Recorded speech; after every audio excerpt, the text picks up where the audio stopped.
আৰম্ভণিতে আপোনালোকক বাতৰিৰ এক গুৰুত্বপূৰ্ণ খবৰ জনাম বাগজান সম্পৰ্কে বাগজানৰ তৈলখাদৰ জুই নিৰ্বাপনৰ প্ৰথম প্ৰচেষ্টাত বিফল হৈছে অইল কৰ্তৃপক্ষ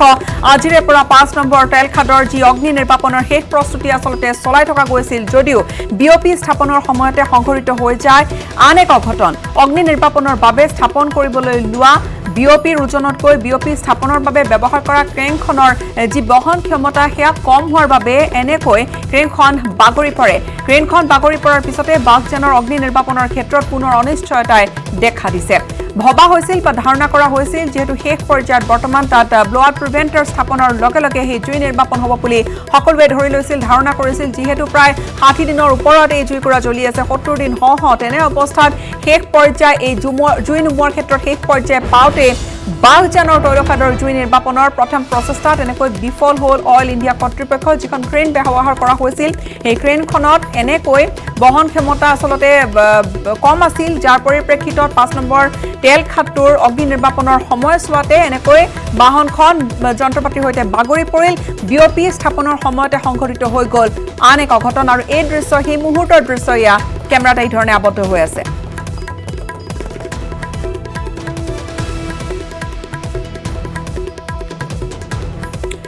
মণিপুৰত উগ্ৰপন্থীৰ নৃশংস আক্ৰমণত মৃত্যু হোৱা পাঠশালাৰ বীৰ শ্বহীদ গৰাকীৰ নিজ ঘৰ চৌহদত আজি সামৰিক মৰ্যাদাৰে শেষ শ্ৰদ্ধা জ্ঞাপন কৰা হ'ব ইতিমধ্যে স্থানীয় ৰাইজ আৰু প্ৰশাসনে যুদ্ধকালীনভাৱে বাটপথ আৰু সমাধি ক্ষেত্ৰ সাজু কৰি তুলিছে ইতিমধ্যে আজি শ্বহীদ গৰাকীৰ দুই কণমানি সন্তান তেওঁলোকক কেন্দ্ৰ কৰি গোটেই চৌহদটোত উচ্চপনি উঠিছে গোটেই চৌহদটোতে সকলো হুকাহত হৈ আছে দুই কণমানিয়ে নাজানে আচলতে মৃত্যু কি হয়তো তেওঁলোকে সেই বয়স হোৱাই নাই যে মৃত্যুক তেওঁলোকে কি বুজি পাব আনহাতে শ্বহীদৰ তিনি ভাতৃ আৰু মাতৃ পিতৃ এক প্ৰকাৰ আজি বাকৰুদ্ধ এক বুজাব নোৱাৰা পৰিৱেশ আবেগত সকলো এই মুহূৰ্তত কান্দি উঠিছে এনে পৰিৱেশত আজি কিছু সময়ৰ পিছতে আৰু শেষ শ্ৰদ্ধা জ্ঞাপন কৰা হ'ব শ্বহীদ গৰাকীৰ নশ্বৰ দেহত পুনে পুনে আপোনালোকক পাঠশালালৈ লৈ গৈছো তাত উপস্থিত আছে আমাৰ জ্যেষ্ঠ সাংবাদিক ৰাজু বৰুৱা ৰাজু নিশ্চয়কৈ এনেকুৱা এখন ঘৰত এতিয়া কি পৰিৱেশ হ'ব সেয়া বুজাব নোৱাৰি শ্বহীদ গৰাকীৰ নশ্বৰ দেহ কেতিয়াকৈ পাবগৈ তাত কি ব্যৱস্থা হৈছে জানিবলৈ বিচাৰিম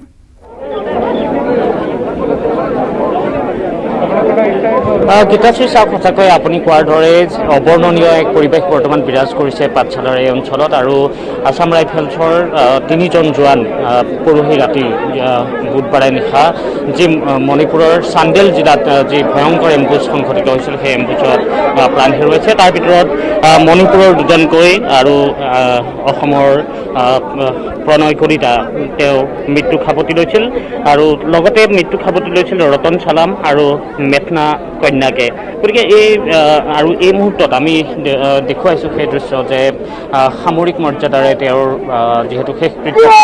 আৰু আমি চালামী যি আছে সেই চালামী বৰ্তমান আপোনালোকক লৈ যাব বিচাৰিছোঁ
ভাৰত ম্যানমাৰ সীমান্তৰ চান্দেল জিলাত সংঘটিত হৈছিলে বুধবাৰে এই যি এম্বুছ আছিলে সেই ভয়াৱহ এম্বুছ আৰু আমি যদি চাওঁ তেনেহ'লে 2015-18 জুনৰ 18 তাৰিখ তাত এনেধৰণৰ ঘটনা সেই একেখন জিলাতে সংঘটিত হৈছিল য'ত 6জনকৈ তাত এনেধৰণে জোৱানে মৃত্যু খাবতি লৈছিল আৰু এই ঘটনা যি সংঘটিত হৈছে সেয়া বুধবাৰে নিশা সংঘটিত হোৱা এটা ঘটনা আৰু ID বিস্ফোৰণৰ ফলতে 6জনকৈ তেওঁলোক আঘাতপ্ৰাপ্ত হৈছে আৰু 3জন নিহত হৈছিল তাৰ ভিতৰতে মই ইতিমধ্যে উল্লেখ কৰা ধৰণে মেথা কন্যাক আৰু ঠিক একেদৰে ৰতন চানাম আৰু প্ৰণয় কলিতা শ্বহীদ প্ৰণয় কলিতা আৰু প্ৰণয় কলিতাৰ ঠিক বাসগৃহৰ কাষতে এনেধৰণে সামৰিক মৰ্যাদাৰে এই যে শেষকৃত্য আছে সেই শেষকৃত্য সমাপন কৰা হ'ব আৰু ইতিমধ্যে আমি এই দৃশ্য দেখুৱাইছোঁ আৰু যথেষ্ট ইয়াত ভিৰ পৰিলক্ষিত হৈছে গীতাশ্ৰী সকলো এই শ্বহীদগৰাকীক শেষ বিদায়ৰ শেষ যাত্ৰাৰ সময়ছোৱাত সকলোৱে এই সময়ত সাক্ষী হ'বৰ বাবে ইয়াত আহি উপস্থিত হৈছে আৰু এনেধৰণৰ যি ঘটনা যদি আমি চাবলৈ যাওঁ তেনেহ'লে 14 ফেব্ৰুৱাৰী পুলৱামাত সংঘটিত হৈছিল শেহতীয়াকৈ এইটো বছৰতে আৰু পুলৱামাত সংঘটিত হোৱা যিটো ঘটনা আছিল পুলৱামাত সংঘটিত ঘটনাটোৰ 41জন ভাৰতীয় সেনাৰ জোৱানে মৃত্যুক সাৱটি লৈছিল আৰু তাৰপিছত এই যিটো ঘটনা হৈছে চান্দেল জিলাত সংঘটিত হোৱা এটা ঘটনা আৰু আমি এই মুহূৰ্তত কৈছোঁ ইয়াত যথেষ্ট সংখ্যক লোক আমি এই মুহূৰ্তত আমি মূল দৃশ্যৰ মাজতে আছোঁ আমি ইয়াৰ কাষে বাৰে যদি চাওঁ তেনেহ'লে হাজাৰ হাজাৰ লোক গীতাশ্ৰী ইয়াত একত্ৰিত হৈছে ইয়াৰ পত্নী এই মুহূৰ্তত মই দেখুৱাইছোঁ যে এইগৰাকী পত্নী তেওঁ যিখিনি নিয়ম আছে সামৰিক মৰ্যাদাৰ ক্ষেত্ৰত সেই নিয়মখিনিৰ মাজত আগবাঢ়িছে মই হিতেশক অনুৰোধ জনাইছোঁ হিতেশে সেই দৃশ্য দেখুৱাব যে পত্নী আগবাঢ়িছে আমি সেই দৃশ্য আমি দেখুৱাইছোঁ আৰু ইয়াত এক বৰ্ণনাতীত পৰিৱেশ বৰ্তমান বিৰাজ কৰিছে তেওঁৰ কন্যাক লৈ অহা হৈছে দুগৰাকীকৈ যিহেতু কন্যাক থৈ গৈছে এগৰাকী 7 বছৰীয়া এগৰাকী 1.5 বছৰীয়া কন্যাক থৈ গৈছে আৰু সকলো বৰ্তমান এই সময়ছোৱাত বুজাব নোৱাৰা এক পৰিৱেশ বৰ্তমান ইয়াত বিৰাজ কৰিছে গীতাশ্ৰী আৰু সেই পৰিৱেশ আমি বৰ্তমান দেখুৱাবলৈ যত্ন কৰিছোঁ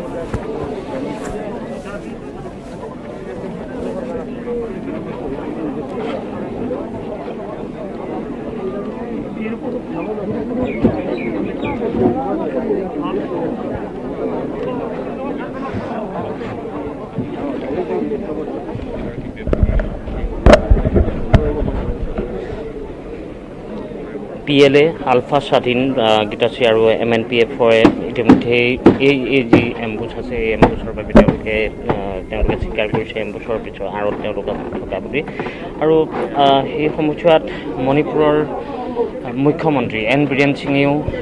প্ৰণয় কলিতাক তেওঁ ইয়াত পৰিয়ালটোলৈ সমবেদনা জ্ঞাপন কৰিছে মুখ্যমন্ত্ৰী সৰ্বানন্দ সোণোৱালকে ধৰি অসমৰ মন্ত্ৰীসভাৰ অধিকাংশই সমবেদনা জ্ঞাপন কৰিছে কিছু সময়ৰ পূৰ্বে ইয়াত ভৱেশ কলিতা আহিছে আৰু তেওঁ শেষ শ্ৰদ্ধা জ্ঞাপন কৰিছে আৰু আমি দেখুৱাইছোঁ যে ইয়াত যথেষ্ট এইগৰাকী প্ৰণয় কলিতা শ্বহীদক বীৰ শ্বহীদক ইয়াত শেষ শ্ৰদ্ধা জনাবৰ বাবে এই অঞ্চলৰ যিসকল লোক আছে তেওঁলোকে ইয়াত উপস্থিত হৈছে আৰক্ষী লোকসকল আছে আৰু ঠিক একেদৰে যাত্ৰী ৰেজিমেণ্টৰ অধিকাংশ ইয়াত বিষয়া ইয়াত আহি উপস্থিত হৈছে আৰু তেওঁলোকে এই যি শেষ বিদায়ৰ মুহূৰ্ত শেষ বিদায়ৰ মুহূৰ্তৰ বাবে তেওঁলোকে যিখিনি কৰণীয় আছে সেই কৰণীয়খিনি কৰি গৈছে আৰু কেইটামান মুহূৰ্ত তাৰপিছতে চিতাজুই জ্বলিব প্ৰণয় কলিতাৰ বীৰ শ্বহীদ প্ৰণয় কলিতা। অৱশ্যে প্ৰণয় কলিতা ইয়াত কায়িকভাৱে যদিও ইয়াৰ পৰা আঁতৰি যায়, কিন্তু তাৰপিছত প্ৰণয় কলিতা সকলোৰে হৃদয়ত আৰু ভাৰতৰ ইতিহাসত প্ৰণয় কলিতা নিশ্চয় প্ৰণয় কলিতাৰ নাম লিখা ৰ'ব। প্ৰণয় কলিতা সকলোৰে অন্তৰত জীয়াই থাকিব আৰু প্ৰণয় কলিতাৰ যি বাসগৃহ, ঠিক বাসগৃহৰ কাষতে এই যি ব্যৱস্থা আছে শেষকৃত্য সমাপনৰ, শেষকৃত্য কেইটামান মুহূৰ্তৰ পিছতে ইয়াৰ যি যাৱতীয় যি নিয়ম আছে, যি প্ৰথা আছে, ৰীতি নীতি আছে, সেই ৰীতি নীতিৰ মাজেৰে শেষকৃত্য সম্পন্ন হ'ব। কিন্তু আমি এই মুহূৰ্তত দেখুৱাইছিলোঁ যে তেওঁৰ পত্নী, তেওঁৰ কন্যা, সকলো ম্ৰিয়মান এই মুহূৰ্তত আৰু কেনে পৰিৱেশ বিৰাজ কৰিব পাৰে গীতাশ্ৰীত, য'ত যদি আমি সেই পৰিৱেশ সেই মুহূৰ্তত আমি কিছু মুহূৰ্তৰ পিছতে দেখুৱাম যে ইয়াত হাজাৰ হাজাৰ লোক ইয়াত একত্ৰিত হৈছে। ইয়াত যদি চোৱা যায় তেনেহ'লে ইয়াত যিটো সময়ত কৰোণা ভাইৰাছৰ কথা আছে, কিন্তু সেই সময়তো সকলো লোকে এই সময়ছোৱাত কোনো সহ্য কৰিব পৰা নাই। তেওঁলোক সজ্জাতিত এক পৰিৱেশৰ মাজেৰে সকলোৱে শেষ শ্ৰদ্ধা সকলোৱে জ্ঞাপন কৰিবলৈ আহিছে। সেই কৃত্য সম্পন্নৰ যি এইগৰাকী শ্বহীদৰ বীৰ শ্বহীদ প্ৰণয় কলিতাৰ যি শেষকৃত্য আছে, সেই শেষকৃত্যৰ যি অনুষ্ঠান সেই তালৈ তেওঁলোক সকলো আহি উপস্থিত হৈছেহি। আমি কাষৰ কিছু সময়ৰ পিছতে সেই পৰিৱেশ আমি দেখুৱাবলৈ যত্ন কৰিম, য'ত যথেষ্ট সংখ্যক লোক এই অঞ্চলৰ লোক ইয়াত আহি ইয়াত বৰ্তমান এই যি শেষকৃত্য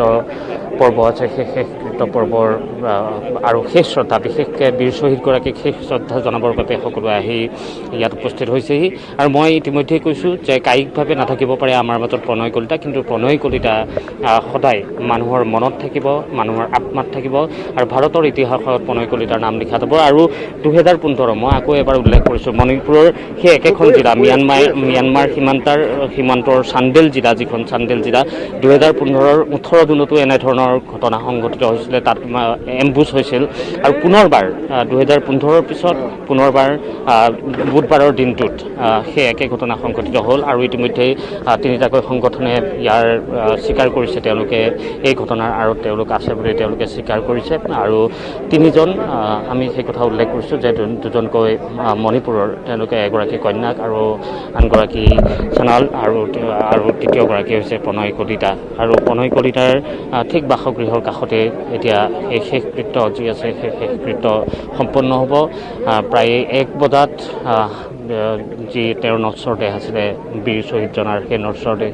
আহি পৰ্যায় পাইছিলে আৰু পৰ্যায় পোৱাৰ পিছতেই ইয়াৰে পাঠশালাৰ এই তেওঁৰ যি বাসগৃহ আছে সেই বাসগৃহলৈ লৈ অনা হৈছে। আৰু বাসগৃহলৈ অনাৰ পিছতেই ইয়াত যি সামৰিক মৰ্যাদা আছে সেনাৰ, সেই সামৰিক মৰ্যাদাৰে আছাম ৰাইফলছৰ এগৰাকী বীৰ জোৱানক শেষ শ্ৰদ্ধা জ্ঞাপন কৰা হৈছে। আৰু ইতিমধ্যে যি চিতা আছে, চিতা সাজি ৰখা হৈছিলে, সেই চিতাত উঠোৱা হৈছে। আৰু চিতাত উঠোৱাৰ পিছতে যিখিনি ৰীতি নীতি আছে, হিন্দু ৰীতি প্ৰথা আছে, সেই হিন্দু ৰীতি প্ৰথা মতেই তেওঁৰ শেষকৃত্য সম্পন্ন হ'ব। গীতাশ্ৰী, স্বাভাৱিকতে ৰাজু, আপুনি যিখিনি বৰ্ণনা কৰিছে, হয়তো তেওঁ কায়িকভাৱে আজি নাই, কিন্তু এগৰাকী শ্বহীদ সকলোৰে মনত বা সেই অঞ্চলটোত কায়িকভাৱে নাথাকিলেও তেওঁ কিন্তু সদায় সকলোৰে মনত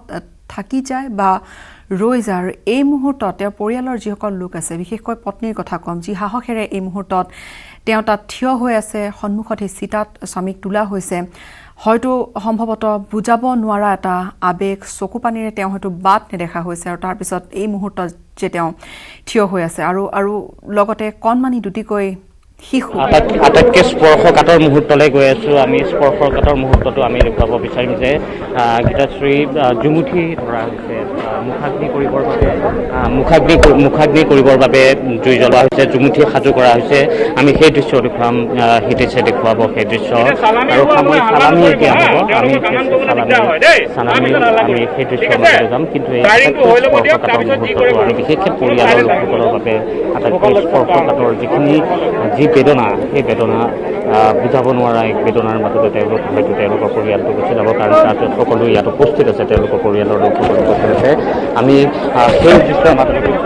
চালামি দিব, সেই চালামিৰ মাজতে আমি যাব বিচাৰিছোঁ।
खाली कर ट्रैकर ब्रेक चेंज हुए बदले राइफल नीचे खाली बैग गिराओ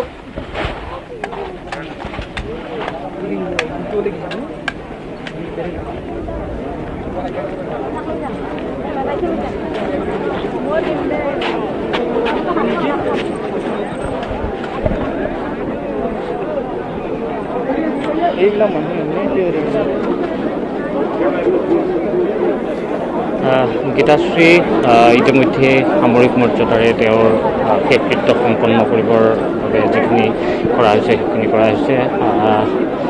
আকাশ মাৰ্গলৈ গুলি চলোৱা হৈছে আৰু তাৰপিছতে আমি যদি চাওঁ তেনেহ'লে কন্যাক এই মুহূৰ্তত দেখুৱাইছোঁ আমি বহুতে হয়তো এনেকুৱা ধৰণৰ যি দৃশ্য আছে সেই দৃশ্য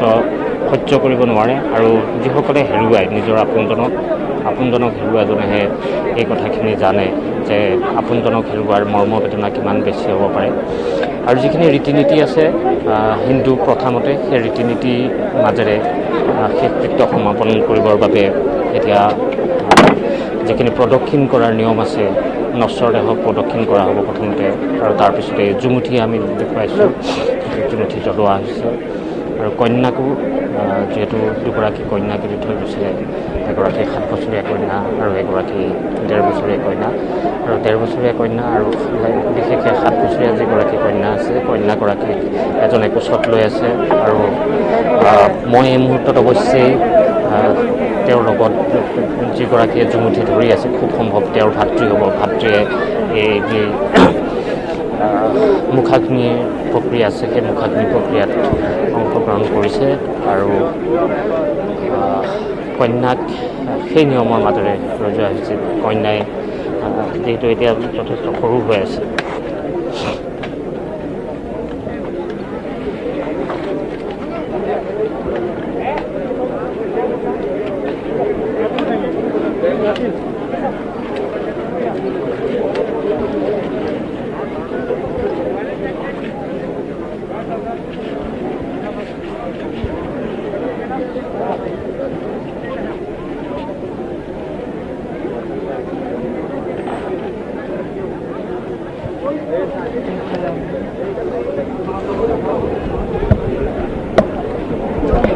মুখখন ইফালে আছেতো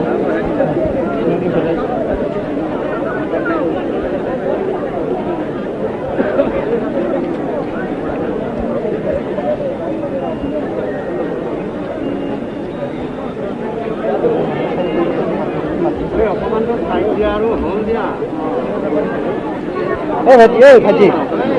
ভাজি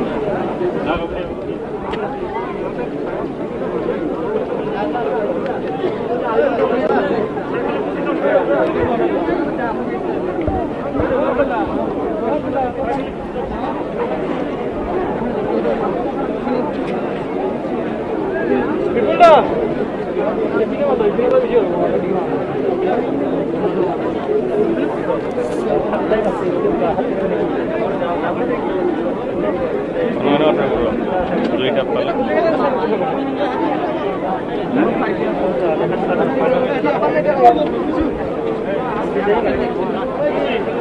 ইতিমধ্যে মুখাগ্নি কৰা হৈছে গীতাশ্ৰী আৰু সঁচাকৈ এই অঞ্চলবাসী সকলো লোক ইয়াত আহি উপস্থিত হৈছেহি তেওঁলোকে এই শেষ শ্ৰদ্ধা যি আছে আৰু শেষ কৃত্যৰ যি প্ৰক্ৰিয়া আছে সেই প্ৰক্ৰিয়াৰ তেওঁলোক সাক্ষী হ'ব বিচাৰিছে আৰু এইটো বীৰ শ্বহীদ প্ৰণয় কলিতা মই ইতিমধ্যে কৈছোঁ যে কায়িকভাৱে নাথাকিব পাৰে এই অঞ্চলবাসীৰ মাজত কিন্তু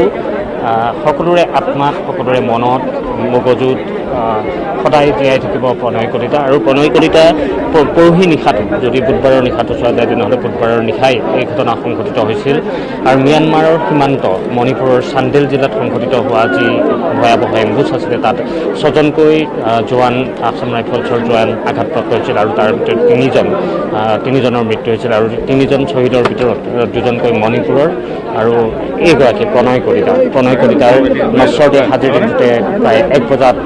বৰঝাৰ বিমানবন্দৰ পাইছিল আৰু বৰঝাৰ বিমানবন্দৰত পোৱাৰ পিছত নশ্বৰতে ইয়ালৈ লৈ অহা হৈছিল আৰু ইতিমধ্যেই এই যি প্ৰক্ৰিয়া যি শেষকৃত্য অনুষ্ঠান আছে সেই শেষকৃত্য যি ইয়াত সামৰিক মৰ্যাদাৰে এইগৰাকী বীৰ শ্বহীদক বিদায় জনোৱা হৈছে ইয়াত আহি বিভিন্ন বিষয়া মন্ত্ৰী ইয়াত আহি উপস্থিত হৈছে মন্ত্ৰী ভৱেশ কলিতা আহিছে আমি ভৱেশ কলিতাৰ কাষতো এপাক যাব বিচাৰিম আৰু তেওঁৰ পৰা এই সম্পৰ্কত আমি সাহায্য সংগ্ৰহ কৰিবলৈ আমি যত্ন নিশ্চয় কৰিম আৰু ভৱেশ কলিতা আছে আমি তীব্ৰ গৰিহণা দিছোঁ এনেকৈ বৰ্বৰ হত্যাই কোনো সমস্যাৰ সমাধান নকৰে লগতে মাননীয় মুখ্যমন্ত্ৰী মহোদয়ৰ নিৰ্দেশ মৰ্মে তেখেতক আজি ৰাজ্যিক মৰ্যাদাৰে শেষকৃত্য সম্পন্ন কৰা হ'ব আৰু মাননীয় মুখ্যমন্ত্ৰী হৈ মই ইয়াত উপস্থিত আছোঁ শোকসন্তপ্ত পৰিয়ালৰ সমবেদন কৰিছোঁ আৰু তেওঁৰ বিদেহী আত্মাই চিৰশান্তি লাভ কৰক আৰু এনেকৈ হাজাৰজন জোৱান সৃষ্টি হওক তাকে কামনা কৰিছোঁ কলিতা ডাঙৰীয়া আৰু এটা কথা সোধোঁ যে আমি পথটোলৈ যেতিয়া আহিছোঁ এই পথটোৰ ক্ষেত্ৰত কিবা আপোনালোকে ভাবিব নেকি এতিয়াও বোকা যথেষ্ট বোকাৰ মাজত দেখিছোঁ মই আহিব পৰা নাই এই যিটো তাত এখন ফলক দেখিছোঁ প্ৰণয় কলিতাৰ নামত দিছে এই পথটো ইতিমধ্যে সোনকালে কৰাই দিয়া হ'ব এই বিভাগক আমি জনাই দিম